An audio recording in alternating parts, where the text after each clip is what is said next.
اللہ الرحمن الرحیم۔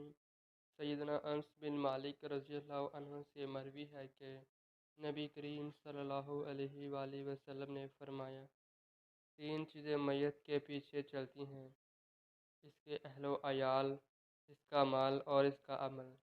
دو چیزیں واپس آ جاتی ہیں اور ایک باقی رہ جاتی ہے۔ اہل و عیال اور مال لوٹ آئیں گے اور اس کا عمل باقی رہ جائے گا۔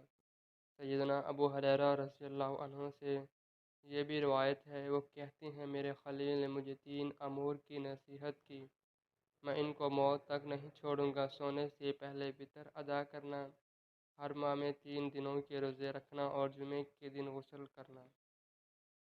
سیدنا ابو ہریرہ رضی اللہ عنہ بیان کرتے ہیں کہ رسول اللہ صلی اللہ علیہ وآلہ وسلم نے فرمایا، 3 افراد کی مدد اللہ تعالیٰ پر حق ہے: اللہ تعالیٰ کی راہ میں جہاد کرنے والا، پاک دامنی کی خاطر نکاح کرنے والا اور ادائیگی کا ارادہ رکھنے والا مکاتب۔